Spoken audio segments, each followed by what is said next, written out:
the exhibit is titled Unified Theory, and in a way that's a bit of a tongue-in-cheek term, because for scientists, really, the technical term would be a theory of everything, or TOE.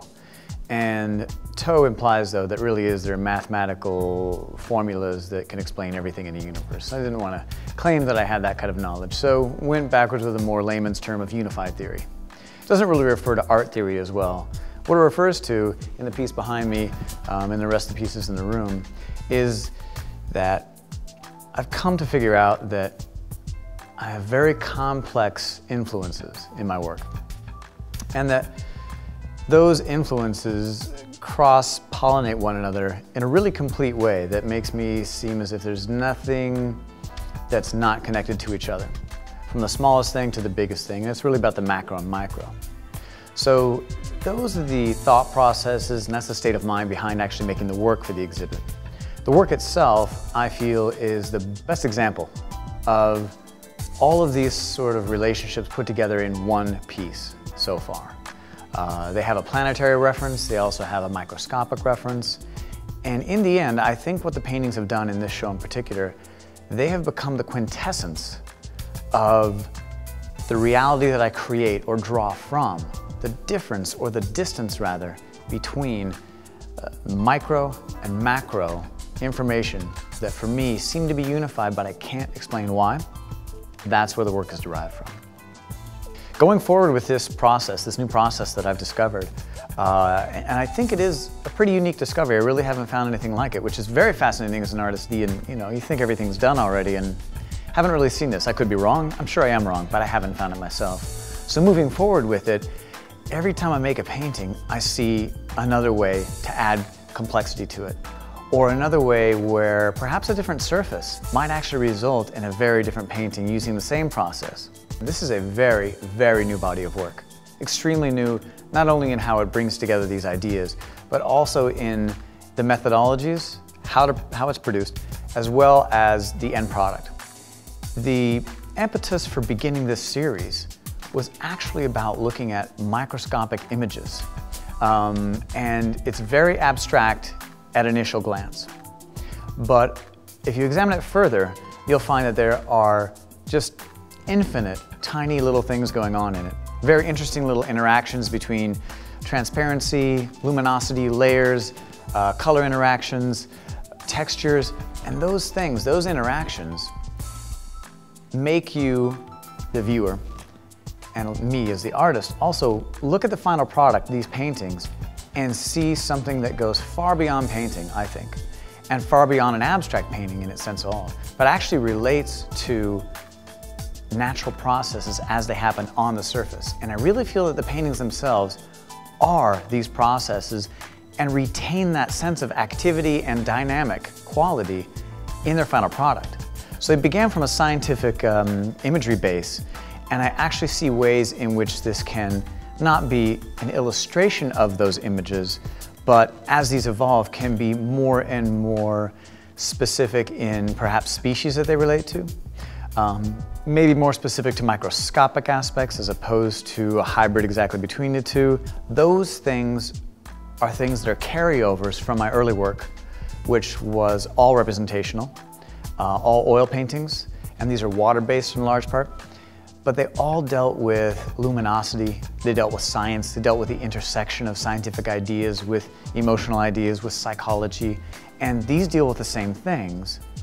But the arrival at the final product is a very different process, an extremely new process that was arrived at through lots of failure, frankly.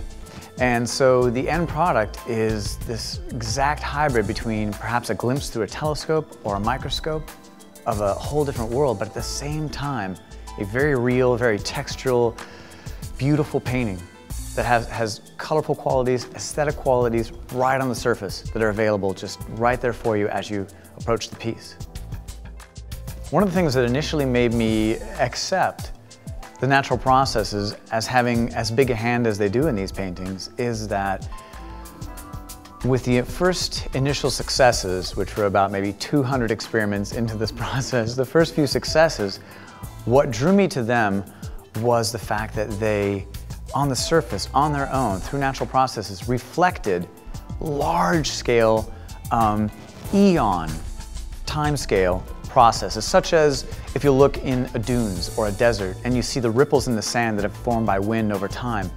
These happen on the paintings, and you can't control them.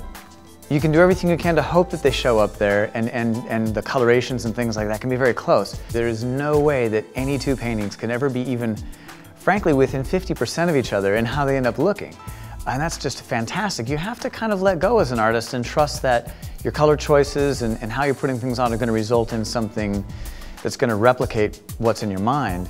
And in this case, there's that added strange factor of, well, if it's hot, if it's a July day when these were first being made, well, there's a lot of different result out of that than there is, say, in February, when it's extremely dry, not as humid, and very cold, and it takes much longer to dry. So nature has actually a pretty big hand in playing how these end up finally resolving themselves. The reason that many of these are titled initially alluvium is because it refers to alluvium process, whereby sediments are dispersed and dropped out of water by receding waters or by those natural processes. And those very specifically show up. They don't illustrate something else, they are the actual natural process during the painting process. And to be able to resolve themselves to a place where they are permanently within the painting, well, that's just magic.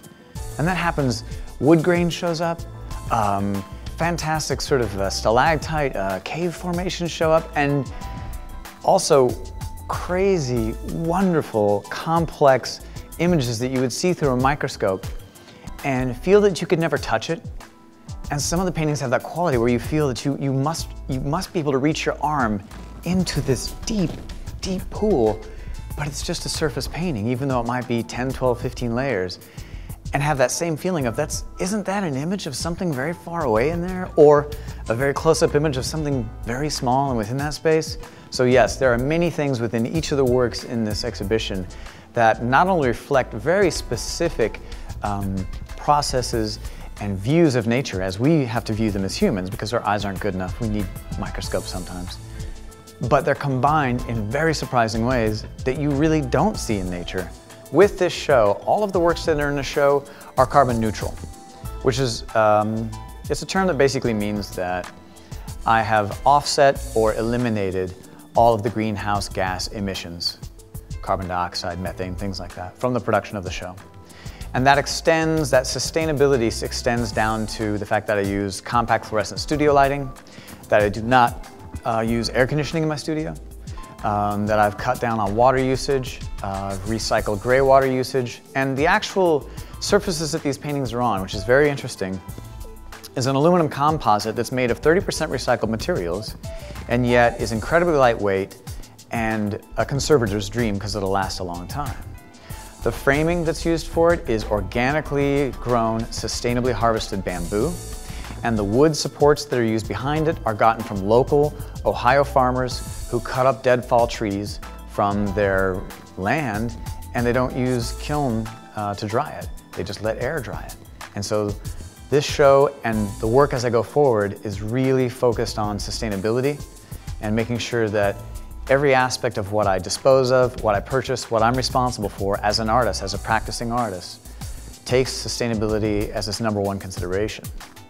And that's something I think that I hope a lot more artists take up the cause of. And I have to say, right now, what are these going to be?